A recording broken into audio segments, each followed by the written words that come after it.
Hey everybody, it is Dungeon Master Mark. Figure we would go ahead and do our game session number 13 of day number 13. I cannot talk. Day 13 of our quarantine. If you're like me and you've been stuck at home almost 2 weeks, you're probably just about ready to go crazy. I've been jotting down ideas for our next couple of levels of the Undermountain as long as our party decides to stay in the Undermountain. And needless to say, they've just been come pouring out, so kind of excited to show you guys today's build. Something a little bit different. Kind of wanted to do change things up a little bit, give them a little bit different type of challenge. So the very first things the party is going to realize when they go down the steps from the previous level. Lately what's been happening is the wizard or sorcerer slash thief has been using invisibility and kind of scouting ahead a little bit. So in this room they're going to find a couple hobgoblin corpses that look like they've been dead for maybe a week or two. They're going to go into this area, which this door has been locked from the inside. In this area, they find a couple other corpses that looks like some type of weird octopus-looking thing, which are going to be some dead grill. And then one human corpse that they don't recognize. It has like a weird, like cultist symbol. Once they get around this way, things look like it's pretty well lit. Down the corner here, they're going to see two of these cultists with a similar outfit. And it looks like a demonic shaped door over that way. And they see light coming from underneath the door. And they go down this way. And they're going to meet a really nice, charming gentleman. Since none of the members of the party are a paladin or anything like that, they can't detect evil. But he is definitely very evil. He's a blackguard. And these are his little cult members, or kind of clergy, if you will. Who all have this kind of ritualistic armor. They've basically been down this way for about a month. They're trying to get deeper into the Undermountain. They are looking for a holy artifact or a relic of their religion. Here's kind of where they set up their camp area. So you see they have like a small little worship area. That's where the blackguards' quarters are, which is a nice bed, some food, big pile of treasure. The last quest, they did meet the small little black dragon. Of course, the party wanted to try to recruit the dragon, make it like a pet. It did not attack them. It was interesting when it said lots and lots of gold. It wasn't super intelligent, but it was intelligent enough that it realized it probably wasn't going to be able to beat them. But for enough gold, he would definitely be their friend and come with them.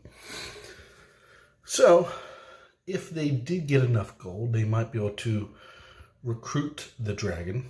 Now, obviously, he's not going to put himself in harm's way, if at all possible, but it could be a nice little way for the dragon to get some extra XP, get some more gold, and of course, he's going to have very, very high demands on how much his services are worth.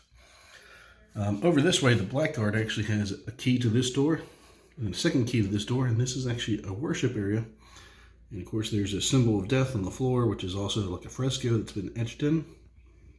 And this is a very, very old idol to the god of death, which he serves.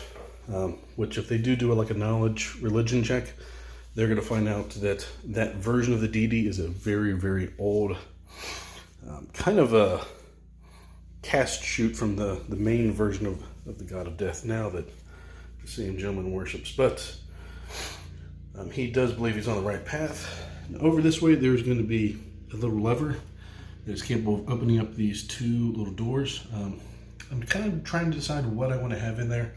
At first, I thought maybe a couple little slave goblins or something that had wandered in there. But now I'm thinking maybe something more like some attack dogs, or maybe even like a hellhound or something similar.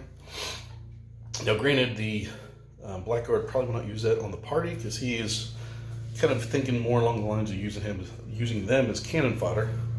He does know that there is a couple trolls in this cavern, which he was able to use minor magical items he has to summon a small fire elemental, which they were able to drive the trolls back enough to bar this door. But he knows they need to find a way down to the next level, which would require clearing out those trolls, and he doesn't want to waste his troops, obviously. So just kind of give you an idea. I need to find something else to put underneath that one tile to make it kind of pop out, make it look a little deeper. So I might just print something out on my printer that looks like a tunnel going downwards. This particular chest here is actually full of some torches, and then like some flint and steel, things of that nature. That is, of course, an LED piece, which I'll have lit up a little bit later when we play our game. This chamber is where the two trolls kind of make their home. Normally the one troll would be living more up here, which he's very angry because they have to live so close to each other at the moment. What they do not realize, what the trolls have been mostly feeding off of, there's a slight little crack and they hear water trickling down.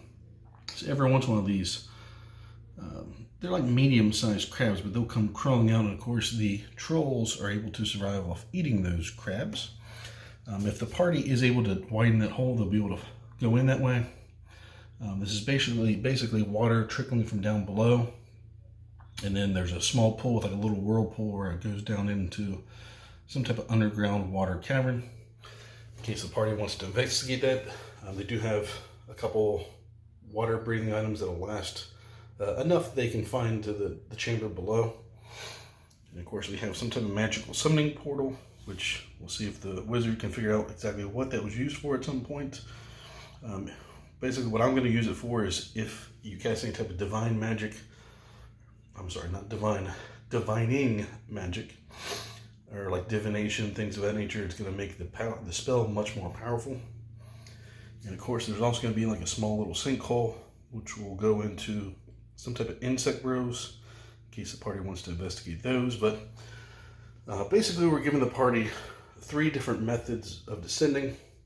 And it's kind of be a theme. Most of the adventures I want to have the party have at least 2, if not 3 different paths where they can go down.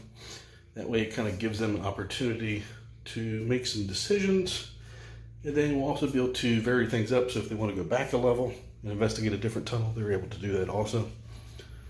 But yeah, like I said, I think this will be pretty fun quest. I think this one will be a little bit faster for the most part, because this part's going to be a little bit more role-playing than fighting, unless they do decide to fight them, which I think that'll be a very, very rough encounter if they do decide to fight them. But that is it for today, folks. Thank you for watching.